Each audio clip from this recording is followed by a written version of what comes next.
Dan nog even naar de vierde klasse C. Twee fusieploegen speelden tegen een. FC Maasgouw, fusieploeg van Torren en Wessem, ging op bezoek bij Oranje-Blauw. En dat is de fusieploeg van Vloderop en Postert. Beide ploegen zijn al veilig, maar dat wil niet zeggen dat ze achteruit gaan leunen. Nou, we willen in ieder geval niet uit laten gaan als een nachtkaas. Ik denk dat we door hebben geselecteerd dit jaar heel veel jeugdige teams hebben gekregen.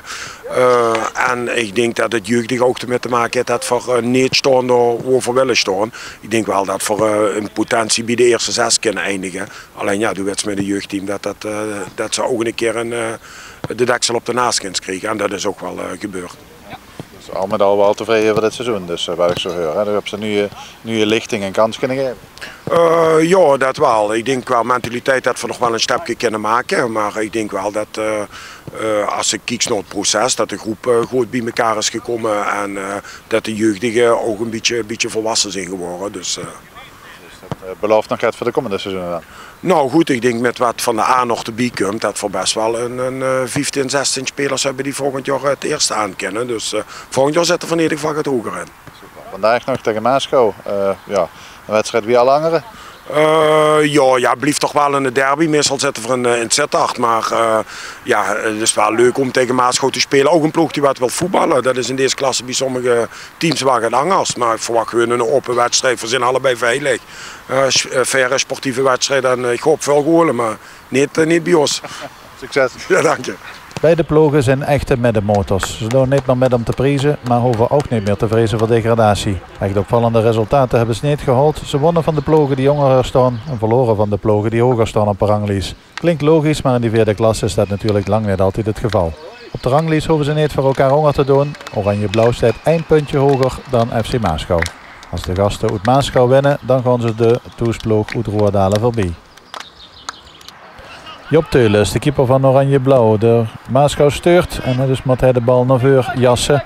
Bal komt in de hoek terecht, maar dan zien we dat dit gebeurt. Een heel vreemde situatie en uiteindelijk is het Nino Mone, de Kermen van de Pien, op de grond ligt. Wat er precies gebeurt is niet duidelijk. Hij gaat het duel aan met de aanvoerder van Maasgouw, Jan Speese. Maar verstapt zich dan en blesseert zich en kan nog niet meer verder voetballen. Alles bijeen duurt dat dan even en uiteindelijk besluit Oranje-Blauw om te wisselen. We hopen dat het middenveld de blessure van Nino Mone. Even later dan wordt Jep Roemen van de toesploeg weggestuurd over de rechterkant van het veld. Daar Bommer in het midden, kiespositie, Roemen met de voorzet en daar is Bommer en de goal. De 1-0 gescoord door Oranje-Blauw en door de goaltjesdief Art Bommer. De ervaren spits van de toesploeg heeft de 1-0 gescoord. Hij zit zijn ploeg op voorsprong met een bekeken Belke. Natuurlijk ook een prima voorzet van Jep Roemen vanaf de rechterkant. En dus staat de toesploeg uit Roerdalen op voorsprong tegen Maasgouw. Even later dan een overtreding op dezelfde Jep Roemen. Wordt neergehaald op de rand van de 16 en dat is een gevaarlijke plek voor een vrije trap natuurlijk. Dan meldt zich voor de vrije trap Kai Vonk. Vonk met het shot en een prima redding van de keeper van Maasgouw. Stef Azakriti is dat. Dan een keer Maasgouw met een diepe bal. Dan komt keeper Job Teulen uit de goal en dat moet hem dan hebben. Dat doet het ook goed. Meteen dan de lange bal en daar staat Arbommer nog. Arbommer weggestuurd over de zijkant. Goed verdedigend werk van Maasgouw. Bijna een assist is van de keeper van Oranje-Blauw. Even later opnieuw de aanval van Maasgouw. Bal komt achterin. Jeroen Corbij. Corbij gaat zijn man voorbij. Ja, en is nu vrij, dus moet de voorzet gaan komen. Uiteindelijk goed verdedigend werk van Jorie Puts. Bij de bal doet Keurner voor werk. Hoekschop dus, bal wordt teruggelegd. Er is nog geen uithal, weer terug naar de zijkant. Kan een nieuwe voorzet komen. Deze is gevaarlijk, de kopbal van verdediger Bart Joris met naar voren gegaan. Maar de bal gaat over de goal. En Maasgouw had het dus nog zeker niet opgegeven in die eerste helft. Maar dan deze rare bal, de verdediger krijgt de bal niet weg.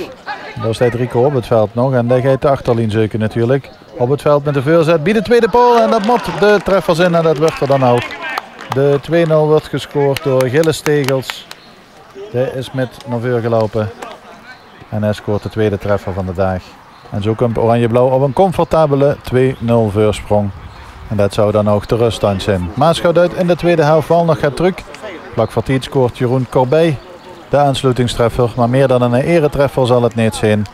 De ploeg van Postert en Vloderop Oranje-Blauw wint deze wedstrijd en pakt 3 punten dankzij een 2-1 overwinning op de fusieploeg van Wessem en Thor FC Maasgouw.